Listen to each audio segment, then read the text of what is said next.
may be over assertive in love. You know what I'm saying? You may be over demanding. You know what I'm saying? So that's how that might play out. So, you know, it all breaks down. But when we talk about the houses, let's talk about the triplicity in the houses. Now, the triplicity in the houses. Now, like I said, the first house. The first house is how you're going to see yourself. So, everything that trickle under that deals with personality, all that. Right? You know what I'm saying? Now, the fifth house is how you express yourself. The self-expression. You know what I'm saying? Things that you're into. How the examples of your personality. Like things that you like to do. For an example, if talking about video games. What kind of video games you like? Now, the only way people are going to know what kind of video games you like is seeing the type of video games you're going to buy. So that lands into the fifth house, entertainment. What way are you expressing yourself? What way are you expressing yourself? You know what I'm saying? Then when we get to the ninth house is the last seer house. The last seer and filler. So it's how you see everything as a whole. It's how you see the perception as a whole. How you see everything in the world and long distance. How you see things that is not of you and things that is of you. And when you put this all together, you kind of know your place of where you stand. So the ninth, fifth, and the first house all trickles down with each other and plays out in your personality and how people see you and how you see the world and how you see your self-expression, how others self-express themselves and how others see you express yourselves. Now, when we move into the second triplicity, which is the second house, the sixth house, and the 10th house. So what rules these houses is Taurus, which starts in your life here is fixed, then mutable, then cardinal. Now we're going to start with the second house, Taurus. 6th house is Virgo. The 10th house is Capricorn. Now this is how you build structure in your life. This is how you build practicality in your life. This is how you build common sense in your life. This is how you build common sense of what you just seen out of the first, fifth, and ninth house. These houses is going to be how you make common sense out of that. How you make common sense out of the spirit. How you make common sense out of these visions you're seeing. You know what I'm saying? How you make practical sense out of the fire. This is how Earth going to make practical sense out of the fire. Now the second house is going to be how you value yourself. So this is going to kicks it off. This kicks it off. This is going to be how you value yourself. How you appreciate yourself. How you appreciate with the vision of how you see yourself. Which is your personality. How you see yourself. Which you just came out the first house. So it's going to be how you make sense of it. So it's mastering the senses now. You're sensing things you like to taste. This is why Taurus is master of the 5 senses. What you like to taste. What you like to feel. This is why Taurus is like comfortability. This is why they like to feel. This is like the comfortable stuff. Soft pillows and stuff. Nice foods and stuff like that. Like the taste. This is why what you like to hear. This is the second house. This is what you value. What you like to hear.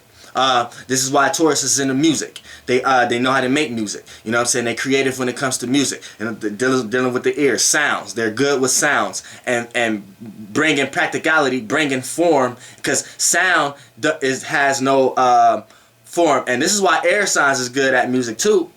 See, but they need the fire for the coloring of the sound. Which sounds communication, air, whatever like that. And they need the water for the flow to create where the air can go. With the tides and the moon, the water create where the air is actually going, and so it needs that to have a direction of the creativity. But it has sound. This is why air sounds good with words or whatever like that, and they have good voices that they could be talking about nothing in their music, but it still connect with the world from some type of way because it's air. Air is connected to everything on this earth. Same way as earth. Earth and air are the rulers of, and mainly earth are the rulers of this perception, of this reality. When we get into yin, that's when we talk about fire and water. They're the rulers of that. Intuition, creativity, psychic vision, intuition, all that. Fire and water got that. Alright, but look. when we talk about the second house, like I said, like what you the five senses, what you hear. This is why Taurus is good at music and good at sounds and stuff like that. And when we talk about and what you smell, this is why Taurus is masters of the five senses, the fixed earth sign. The smell, this is why Tauruses like to smell good. They like to be around people to smell good. They like people who like to, you know what I'm saying, dress and look presentable and not stink, whatever like that. So boom, it's what you value. So what you value, all that comes up under that. Start to build your self-esteem right there. How you come across like that, how you smell. You know what I'm saying? How you dress, what you value, what you like. You know what I'm saying? So this is all under the second house, the value. So a lot of times, like value, a lot of times people value money.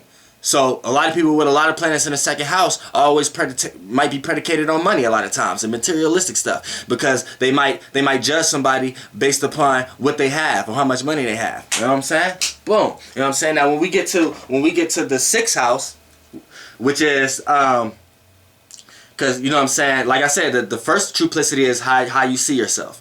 And it all filtered through your personality first house. Now the second triplicity is going to be all filtered through the second house. You know what I'm saying? Which is Taurus. So the second house, like we said, I just explained the second house. Now the sixth house is Virgo. Now this is the sixth house is work though. Is work, health, what you do on a day-to-day routine, and what you do on a day-to-day basis. For an example, everybody get up, brush their teeth every day in the morning. So people, that creates a routine. So that's a routine, and that's something they do on a day-to-day basis. So that'd be a situation that falls up under the sixth house, which is all the houses is situation-based houses, life situations. So this is the sixth house. So this is the work, and this is the routine. So what's the reason I say work? Because work becomes a day-to-day routine, something people do every day. You know what I'm saying? They only have two or some days off. Some people only one. Some people work every day. So you know what I'm saying? That's a routine. That turns into a routine. So that's why that falls under the second house. And it just so happens the ruler of the second house is Virgo and the earth house. So that's why they share a lot of the traits. But by no means are the signs are the houses.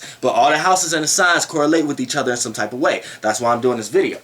Now the sixth house is like I said, work or whatever like that. So this is why Virgos feel uncomfortable when they're not being a value, when they're not being a value, when they're not being an asset to something, when they're being a liability. This could be the most nerve-wracking Virgos you could be around, the most nitpicking, naggy, criticizing criticism, because it may be something that they don't like about their own life, so they're gonna criticize the first thing they don't like about your life. You know what I'm saying? All kind of shit like that. That's the bad, negative, lower on the scale Virgo. But the higher spiritual, in the land of common sense, but being in the spiritual realm type Virgos. These Virgos right here are the helpers. They want to help you, make you better, see the wrongs in you, and they may see the wrongs in themselves within you. So by helping you, they're helping themselves at the same time, and this makes them feel good. You know what I'm saying? And this can help them put themselves in a lot of situations where they can be assets and actually become the leader because of their manager skills. So what happens here is, in the sixth house, this is how you're gonna work for your value. This is how you're gonna work for your materialistic side of the second house. This is how you're gonna work for what you're gonna gain, work for what you're gonna value, and whatever you work for and get back in the second house. That's how you're gonna appreciate what you worked for. You know what I'm saying? Whatever this, that, and the third, and what you put in day to day and routine and balance and manifesting and seeing the outcome. Just like you put it. This is the earth triplicity we're talking about. So if you go on to plant a plant, you got to go out and water it every day, sit it in the sun, make sure it get proper air, getting proper shade or whatever like that, and it becomes a routine. But if you work on it first you got to value it, the second house. Then the sixth house, you got to put it in routine every day and build the structure around it before you can see the fruitions of it. And then that's a master ass segue into the 10th house, which is the reaching the status quo of it, and reaching the goal of it, obtaining the goal of it, which the flower actually bloomed. It reached the status quo. So you valued growing a plant, which is the second house. The sixth house, you work towards seeing that plant get there. Right? The 10th house, the plant actually get there. Now others can see how what you did and how that plant looked and what you did for that plant to get there, and now you could be appreciated, and people could be looking at you as a sense of authority or inspiration as how to get things done and how to get that flower to bloom the way it bloomed, and you could be respected and known for it. Which is the 10th house is the Capricorn house, and it's the goal orientated house, the building structure and the reaching goals house, and reaching the status quo, which is the status quo is creating a goal, and reaching that goal is obtaining that status quo. So failing to reach that goal is not reaching the status quo. So all that builds the 10th house. But anytime someone do something that looks unbelievable, or reach or climb something that they've been telling people that they was going to reach, or obtain a goal that they've been telling people they was going to go, it makes the people around them look at them like, damn, this person's serious, which is a Saturn aspect. Damn, this person is goal orientated, which is a Capricorn aspect. Damn, this person took it step by step, piece by piece. This person is a boss, which is the Capricorn 10th house archetype as a whole. You know what I'm saying? So off the bat, you know what I'm saying? So it's the status house, your status, what you're known for, what you're good at, what you do. You know what I'm saying? And that's the earth triplicity. You know what I'm saying? So now all the earth triplicity houses is going to get trickled down through the 2nd house. Now let's get into the air triplicity. Now the air triplicities is the 3rd, the 7th, and the 11th house. Now the signs that rule here is this kicks off in mutable. So you have to be mutable, communicative wise in your life in order to kick off this triplicity and this triplicity. So it starts off with Gemini. 7th house is then it kicks off to Cardinal, which is Libra, 7th house. Then it kicks off to 11th house, which is fixed. Now when we talk about the 3rd house, now this is how you communicate in familiar places and faces. This is how you are amongst familiar places and faces. So how you are and how you conduct yourself in familiar places and faces has no choice to be explained but through communication, and communicating through what people you may know, and being amongst places that's familiar and places that you usually go on a day-to-day basis. So this is why the 3rd house play like that, and this is why a lot of Geminis like to communicate amongst a lot of different things, and like to know about what they're actually learning about. So this is why they like to read details. This is why they like to get into and learn everything about what they're actually getting into, but rationally and logically think about it so it can make sense. You know what I'm saying? It may not always be practical, but it's still thinker. It may not always be as practical as the earth, and earth may not always be as logical and irrational as air, but they're both thinking amongst all these earth temperaments that we're placed with by being mankind.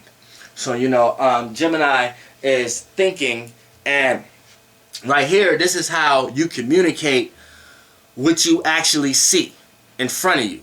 So familiar faces and places, people you know, friends you know, mother, father, you know what I'm saying, parents, you know what I'm saying, siblings, people that you are close to, that you communicate to, and people and associates, and even people you may not know but you know of. You know what I'm saying, people who you're around. You know what I'm saying. So right here, this is how this play out. So how this play, I'm getting a little bit fatigued, y'all. Y'all gotta hold with me. You know what I'm saying? Stomach bothering me. I ain't had nothing to drink, but it's alright. It's alright. It's alright. You know what I'm saying? Now with the air, with Gemini here, it's gonna communicate. You know what I'm saying? It's gonna do a lot of things, and it's gonna be how people see how you relate to them and how you relate to others, but close people amongst you. You know what I'm saying? And how you are as a temperament. Like when someone describe you and describe your way of your communication style. Like people can describe your personality all day.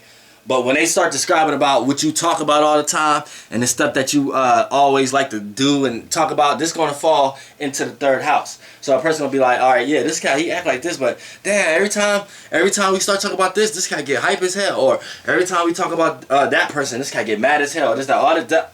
Situations like that fall in the 3rd house. People who are able to communicate something about you, and you being amongst people you can communicate and stuff like that. So this is going to build your communication style, how you basically communicate and how you basically analyze, and to a certain degree how you basically think too in all life situations, because we talk about the houses right now. So in the 3rd house, when being around, like when they say being around a crowd, you become that crowd.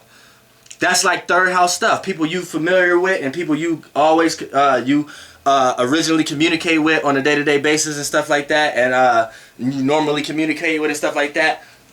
You tend to pick up their ways. So throughout life, as you get older, you have some of your parents' ways. You have some of your surroundings' ways. Some people you know, some people you may not know, but if you're around them, or a school you may went to or something like that, you start picking up certain traits in these ways, and it builds your communication style. For an example, people on your street and in your city may say, "What's good?" But if you go to New York, they may say, "What's goody?" or "What up, bruh?" or, you know what I'm saying, "What up, bro?" or something like that. So right there, third house is where they got their third house communication style from may be different just because of the area, but that's an example of your communication style amongst your surrounding, familiar places and faces. You pick up the slang amongst your neighborhood. You pick up the, you know what I'm saying, or you create the slang amongst your neighborhood. This, that, and third. So that's the third house. Now when we get to the seventh house now, like I said, all the air houses is going to be filtered through just your basic thinking and communication, period, through the third house. Because Mercury also rules the third house. So this is how you think. So basically how you think to communicate with others and how you think, period.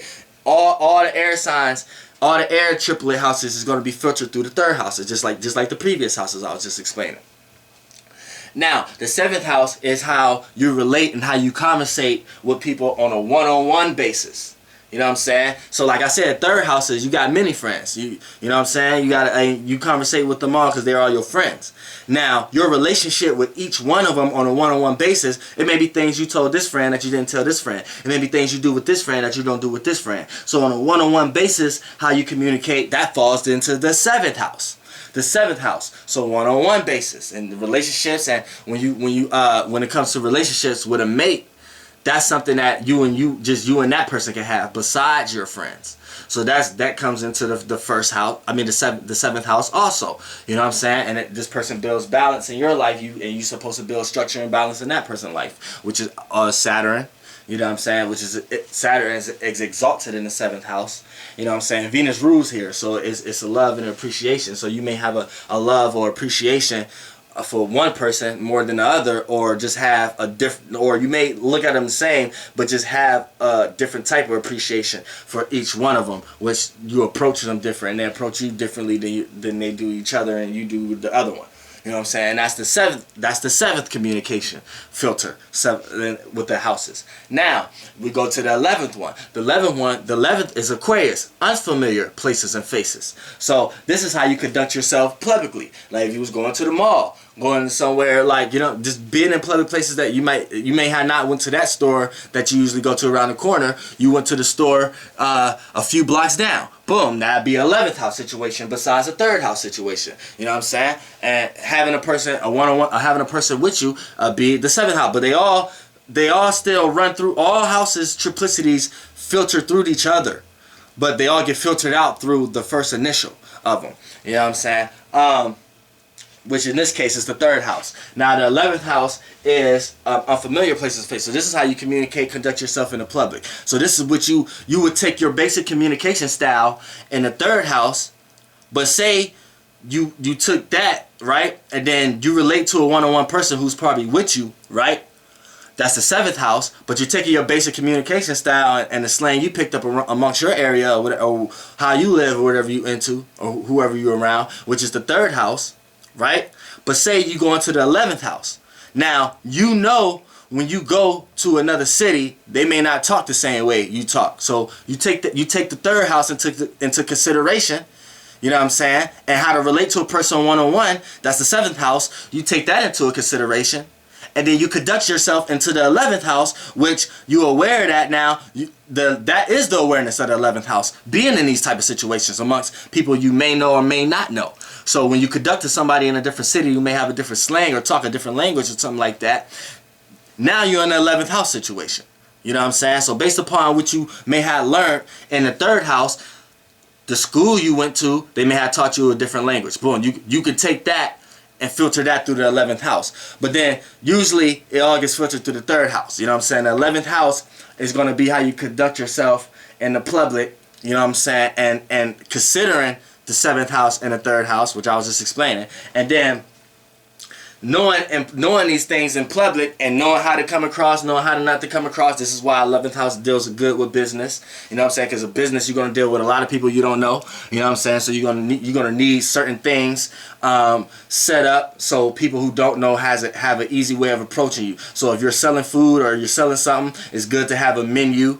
You know what I'm saying? So you don't have to, you know what I'm saying? So this is why Aquarius is psychic. I mean, not psychic, but this is why scientific. This is why they analyze, and then they're analytical also. So the sense, and they're ruled by Saturn also. So the sense out of selling something is to make a menu if you're selling it. You know what I'm saying? So this is why 11th house is good for business and stuff like that, and you know what I'm saying, things of that nature, this, that, and the third. Y'all get what I'm trying to say. And then the 4th house, I mean the 4th house in the water triplicities, which is the 4th house is Cancer, the 8th house is Scorpio, the 12th house is Pisces.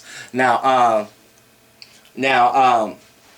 remind you, the last triplicities, the first triplicity is always going to be the self of it. That's why they get filtered out. So the first, second, third, and 4th houses is like yourself first, right? But then when we talk about the cardinal, the 1st, 4th, 7th, and 12th, I mean, in 10th house,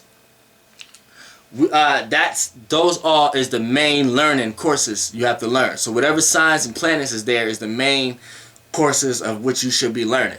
And if you're not learning these aspects, then you're having then you're going to witness it over and over again till you get with it. For an example, your 1st house is always going to square the 4th house and the 10th house. So like personally and your personality, you're going to have to learn how to conduct your personality with your status. That's the 10th house. And how you're seen by the public, the 10th house, and the other square is the 4th house. Your personality is you're gonna have to learn your personality and develop your personality within the home. The 4th house, within the privacy of the own home, and developing the emotional structure and the status amongst yourself and stability in order to have your personality come across pleasant or non-pleasant, which is a good ass segue into the 4th house and the triplicity of the water elements. Now you have Cancer, it's the 4th house. So now you're gonna and this is where how you emotionally gain structure in your life, and the privacies of your own self. You know what I'm saying? This is the real home inside of your own self. So how you emotionally conduct and gain control of your emotions is gaining peace within the self, which is the true home. You know what I'm saying? Gaining peace in yourself. Now, you know what I'm saying? Now, and it's going to initiate how it feels also. So, you know what I'm saying? When it comes to the 4th house, 4th house also deals with domestic issues. So this is how you're going to build structure and how you're going to build comfortability in your house. And not even in your house. When we're just talking about 4th house, we're talking about how you build comfortability with yourself.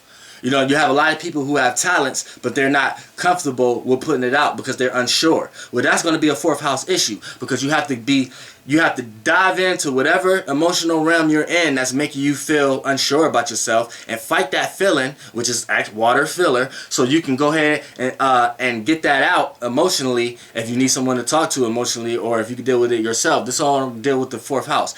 How you deal with it and get emotionally control of it is how you can handle the situation properly. You know what I'm saying? You don't want to act out sporadically in a situation also. So 4th house deals with how you conduct your emotional stability within the home, yourself.